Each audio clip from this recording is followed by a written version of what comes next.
The king lies bleeding in his own harem, betrayed by his wife. His son is next, but not for the crown. He'll be buried screaming, wrapped in shame. This wasn't a myth, it's court records. Narmer's brutal unification. Before the pyramids, before the gods got name tags, Egypt was chaos. Two rival lands, Upper and Lower Egypt, were fighting for control. Then came Narmer. He didn't unite Egypt with treaties. He showed up with a mace and a message. Narmer was the first pharaoh. And no, he didn't rise to power by shaking hands and making speeches. The guy went full warlord. The Narmer palette, a large ceremonial stone slab, shows him towering over a kneeling enemy, ready to smash his head in. That's not symbolism, that's policy. And it wasn't just artistic flair. Archaeologists found a graveyard at Abydos containing over 60 headless skeletons. Most had bound wrists. Some were stacked in rows. Experts think they were executed enemies or rebels. That's how Narmer celebrated unity. The palette also shows Narmer wearing two crowns, the white crown of Upper Egypt and the red crown of Lower Egypt. Not a fashion statement, more like a victory parade on his own head. He didn't merge kingdoms. He crushed one and absorbed it. Behind him stands a sandal bearer. You know you're powerful when you've got a guy whose only job is to hold your shoes while you commit royal homicide. Above him, the goddess bat watches with long horns and a blank stare, as if even the gods knew not to interfere. One section shows rows of decapitated bodies with their heads placed neatly between their legs. Next to them, labels with city names. Narmer didn't just conquer his enemies, he archived them. Even his name is aggressive. Narmer may translate to fierce catfish. Yes, catfish, but with a violent twist. Ancient nicknames hit different. Narmer wasn't interested in balance. He built the foundation for 3,000 years of absolute rule by turning war into divine order. His successor, Horaha, kept the blood flowing, but Narmer was the blueprint. If you thought ancient Egypt started with peace, pyramids, and eyeliner, think again. It started with one man in a kilt clubbing enemies to death while his assistant held his sandals. Unification? Technically. But only after heads rolled. Djoser's architect was mummified alive. Djoser was the pharaoh who gave Egypt its first pyramid. A stacked stone monument so big, it made mud brick tombs look like kindergarten projects. But behind the glory was a man named Imhotep and a disturbing story about how geniuses were treated once they outlived their usefulness. Imhotep was more than an architect. He was the original multitasker, high priest, doctor, engineer, astrologer, probably invented overachiever as a job title. He designed the Step Pyramid at Saqqara, a 6-layered skyscraper of stone that changed Egypt forever. But here's the twist. Some ancient legends say Imhotep's reward wasn't a palace or gold. It was being sealed alive inside his own tomb. Yeah, alive. According to later Greco-Roman texts and Egyptian folklore, jealous priests or political rivals may have viewed him as a threat. He was getting too powerful, too famous, too close to the gods. So the story goes, they locked him inside his own stone chamber and left him there to die, slowly, silently, surrounded by his life's work. Now, hold up. The story isn't fully confirmed. There's no mummy labeled Imhotep buried alive, whoops, but the myth stuck. It was retold for centuries, even by Greek historians who called him a god. Something about his disappearance just didn't sit right. Meanwhile, Djoser got all the credit. His pyramid became the gold standard. Literally. Later kings copied it. But building it wasn't cheap. Workers faced brutal heat, falling stones, and zero labor laws. Skeletons found near the site show crushed skulls and shattered spines. The Step Pyramid didn't rise without bodies hitting the ground. And Djoser? He didn't exactly tone it down. The man had a 37-acre tomb complex built for himself. Underground tunnels, fake rooms, stone traps. He planned for the afterlife like he was expecting a siege. Imhotep was erased from records for a while, then worshipped centuries later as a god of healing. Strange arc for a guy allegedly entombed by jealous co-workers. Sneferu's pyramid failures buried workers. Sneferu wasn't just a pharaoh. He was the guy who turned Egypt into a construction site. He built more pyramids than any other king. Sounds impressive until you realize most of them were giant disasters. Literally. 2 collapsed. 1 tried to fold in on itself. And somewhere beneath the rubble, the bodies of the workers who made his architectural oopsies possible. Let's start with the Mentuhotep Pyramid. It was Sneferu's first real swing. Looked great until it didn't. The outer casing collapsed, possibly during construction or shortly after. Archaeologists think it killed a ton of workers. There's no ancient safety record, but crushed remains and debris layers say enough. Imagine spending years stacking limestone, then hearing the entire thing groan and fall apart behind you. Then came the bent pyramid. Looks like it changes its mind halfway up, and that's because it did. The angle shifts suddenly. Why? because it was literally breaking apart under its own weight. Engineers had to panic pivot mid-construction, changing the slope to keep it from crumbling. It still cracked. Internal walls warped. Some corridors were so unstable they were abandoned. It's the pyramid version of nobody move, nobody gets hurt. So did Sneferu stop? Nope. He built a third, the Red Pyramid, which finally held up. Third time's the charm. But that charm came with crushed fingers, broken spines, and dead masons who probably wished they'd picked farming. There's no record of Sneferu mourning anyone. In fact, he used the disasters as learning experiences for himself, not the workers. Evidence shows quarrying intensified during his reign. Whole villages sprang up just to feed and house pyramid crews. And when a structure failed, start over. New site, fresh slaves, bigger dreams. Some historians think Sneferu was obsessed with eternal perfection. But the math doesn't lie. 2 major failures, hundreds of laborers dead or maimed, and 1 final success built on top of corpses. When you see a picture of the bent pyramid and think, hey, that's weird, just know, it's not a design choice. It's a panic button made of stone. Khufu's tyranny. Behind the Great Pyramid. The Great Pyramid of Giza is one of the 7 wonders of the ancient world.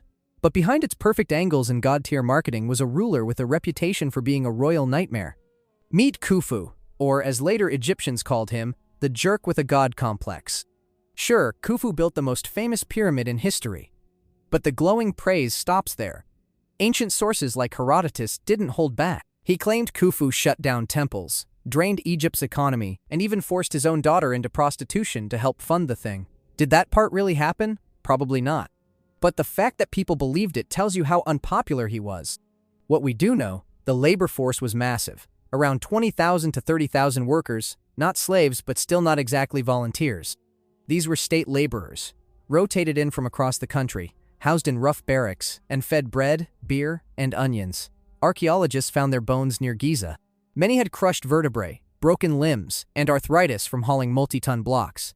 Some were buried with honor. Others, not so much. Khufu left behind almost no statues of himself. Odd, considering his ego was the size of the monument he built. Only 1 small ivory figure has been found, barely taller than a thumb. It's like the king who built big didn't want to be remembered small. And here's the kicker. The pyramid doesn't even say his name. Not on the walls, not on the sarcophagus. Nowhere. His name shows up once, scribbled in red paint on a block inside a hidden chamber. That's it. Either the workers didn't care or Khufu didn't need credit. After all, what's more immortal than forcing 2.3 million stones into a mountain just to prove you could? Egyptian texts from later periods hated Khufu. The Westcar papyrus turned him into a cartoon villain. In one story, he decapitates a prisoner just to test out a magic trick. Real classy. Pepi II let Egypt rot. Imagine a king who ruled for 94 years. Sounds impressive, until you realize most of that time Egypt was falling apart. Meet Pepi II, the pharaoh who lived forever, while everything else crumbled around him. Pepi II came to power as a child, somewhere around age 6. For a while, things looked okay. He sent expeditions to Nubia, traded with far-off lands, and kept the old kingdom machine running.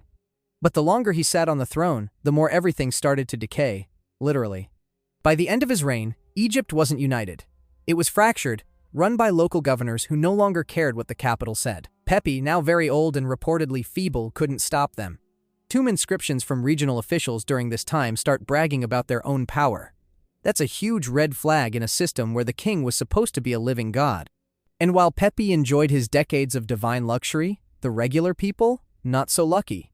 Climate records show widespread drought and famine. The Nile stopped flooding properly, crops failed, and people starved. But the palace kept on partying. Some historians say Pepi tried to fix things. Others think he was just too weak or too old to care. By the end, Egypt was sliding into chaos. Government records became sloppy. Tombs were looted. Pyramids were abandoned. Even the burial of Pepi himself feels rushed. His pyramid at Saqqara is tiny compared to his predecessors. A few stone blocks, crumbling walls, and not much else. There's no epic finale, no battle, no assassination, just slow-motion collapse. A long royal shrug while Egypt unraveled. And when Pepi finally died, Egypt fell into the first intermediate period, a 100-year era of famine, civil war, and absolute dysfunction. No more grand pyramids, no more strong kings. Left were local warlords fighting over scraps. Mentuhotep II's bloody reconquest. After a century of chaos, famine, and local thugs playing king, Egypt was basically broken. Enter Mentuhotep II, ruler of Thebes, who had one simple goal: glue the country back together with blood. This wasn't a diplomatic reunion, it was a full-scale civil war. The north, ruled by Heracleopolitan kings, didn't exactly welcome Mentuhotep with a fruit basket. He answered with an army. Records from his mortuary temple at Deir el-Bahri brag about smashing skulls and beheading rebels. Carvings show rows of bound prisoners kneeling before the pharaoh, heads bowed, probably because some of those heads were about to come off. One mural straight up shows decapitated bodies, lined up like butchered livestock, their torsos separated from their heads. Mentuhotep wanted Egypt to remember exactly how many necks it took to restore order. And he didn't stop there. He purged local rulers who got too comfy during the collapse. Entire nomarch families, regional governors, disappeared from records. You were either loyal to Thebes or you vanished. Permanently. Still think reunification was peaceful? His armies marched across Middle Egypt, torching cities, crushing resistance, and cleansing temples that had sided with Heracleopolis. It was a national cleansing disguised as divine justice. But here's the part the propaganda leaves out. Mentuhotep's wars may have killed tens of thousands. There are mass graves near Deir el-Bahri, soldiers buried with weapons still in hand. Hastily dug pits. Some think they died from battle wounds. Others, disease, starvation, exhaustion. The price of unifying Egypt wasn't just blood. It was a body count so high they stopped counting. Even religious sites weren't safe. Inscribed blocks from conquered temples were found buried or reused, some smashed into rubble, others flipped upside down in Mentuhotep's building projects. It wasn't just conquest. It was message control. He didn't just defeat enemies. He rewrote them out of existence. And when it was all over, Mentuhotep crowned himself uniter of the two lands and kicked off the Middle Kingdom. Egypt was whole again, but at a serious cost. His temple looks elegant now, peaceful even. Tourists walk through it with cameras, but they're standing on ground soaked in centuries of war. Mentuhotep didn't save Egypt. He rebooted it with a massacre. Unity achieved. Survivors optional. Sobekneferus, erased rule. Ancient Egypt had hundreds of pharaohs, but only one woman made the list first. Sobekneferu. She ruled alone, wore the crown, sat on the throne, and then Egypt tried to erase her. She came to power after the death of Amenemhat IV, likely her brother or husband, or both, because dynasties back then had interesting family trees. No male heirs were left. The kingdom was in a power vacuum. Sobekneferu stepped up, took the throne, and did what every other pharaoh did: rule like a god. But the gods, apparently, weren't ready for her. Sobekneferu wore traditional male regalia in statues: false beard, kilt, pharaoh crown, the whole thing. But she didn't hide her gender. In her inscriptions, she used both male and female pronouns, depending on context. That alone probably made the priesthood uncomfortable. And by uncomfortable, we mean actively trying to delete her name from history. Her monuments barely survived. Her name was scratched off lists of kings. Later records pretend she never existed. Some temples she built were defaced, others reused by later rulers. There's no known tomb, no confirmed mummy. Her reign lasted just under 4 years, and Egypt's response was to sweep it under a sandstone rug. And yet, she clearly made moves. She continued building at Heracleopolis and added to the pyramid complex at Hawara. She held the borders. She stabilized the throne. But instead of praise, she got the ancient version of who. Why? Because she disrupted the narrative. Pharaohs were sons of Ra, divine men, chosen by heaven. A woman in that seat, no matter how competent, was a glitch in the divine system. So after she died, Egypt hit delete. Not with violence, but with silence. Centuries later, when Hatshepsut became pharaoh, she got the same treatment, erased after death. But Sobekneferu was first. She cracked open the door, ruled like a king, and then vanished under layers of sand and shame. Pharaoh, builder, queen, ghost. Akhenaten's religious purge. Before Akhenaten, Egypt had a good thing going. Dozens of gods, each with their own temples, priesthoods, job titles, animal heads, and festivals. Then Akhenaten showed up, took one look at 2,000 years of religion, and said, "Let's burn it down." And he wasn't kidding. Akhenaten, born Amenhotep IV, ditched the entire pantheon and invented his own god, Aten, a sun disk with little arms reaching down like it wanted to tickle you. Out went Amun, Osiris, Thoth, and everyone else. Their temples were shut down, their statues smashed, their names chipped off walls. He changed his name to Akhenaten, meaning effective for Aten, and then he moved the capital to a brand new city in the desert, Akhenaten, modern-day Amarna. It was built fast, isolated and entirely dedicated to Aten. Think of it as a divine startup with cult-like branding. Priests of Amun, who had been running things for centuries, lost everything. Their temples were looted, their income gone. Akhenaten made sure he alone was the link between Aten and the people.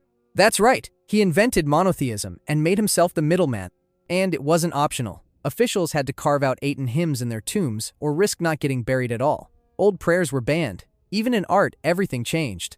Akhenaten and his family were shown with elongated skulls, wide hips, and drooping bellies. Weird, stylized images that broke all the rules of Egyptian art. Scholars still argue whether that was some genetic condition or just his idea of branding. Meanwhile, the people starved. The economy tanked. Egyptian allies were begging for help in letters found at Amarna, letters Akhenaten mostly ignored. He was too busy worshipping sunlight and writing poetry to Aten. And when he finally died, the backlash came fast. His successor, Tutankhamun, changed his name to Tutankhamun, moved the capital back to Thebes, and reopened the temples. Everything Akhenaten built was trashed. His city was abandoned. His statues were destroyed. His name was wiped from king lists. They even called him the criminal in later records.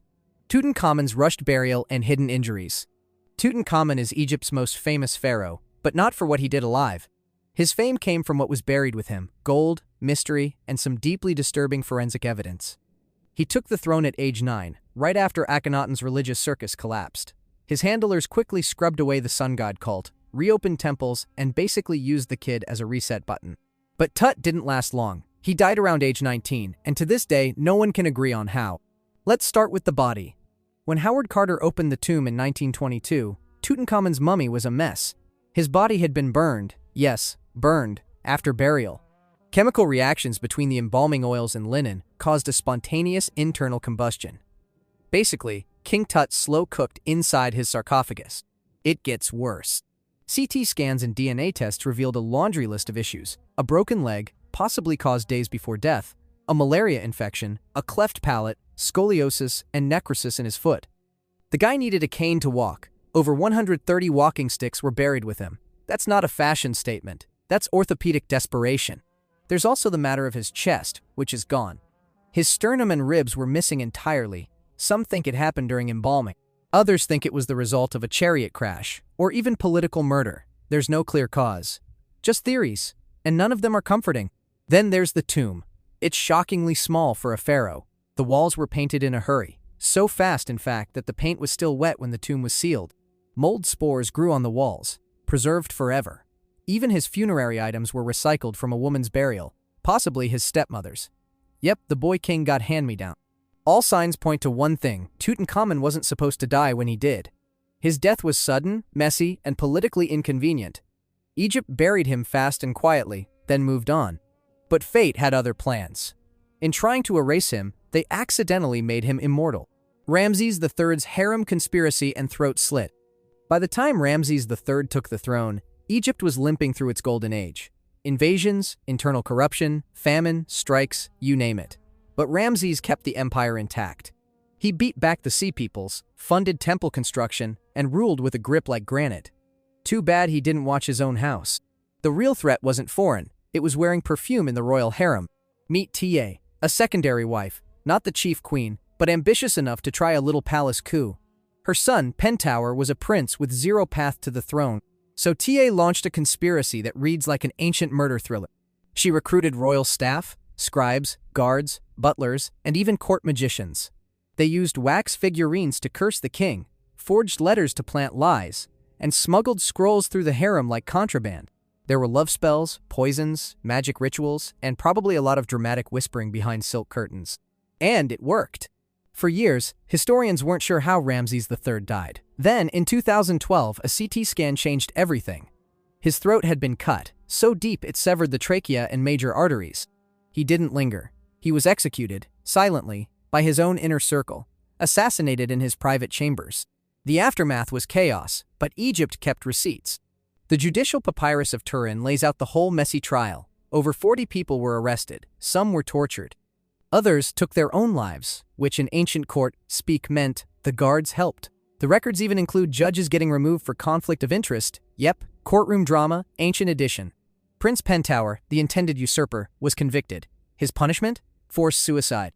His body, now identified as the Screaming Mummy, was found unwrapped, contorted, and buried in sheepskin, an ancient symbol of disgrace.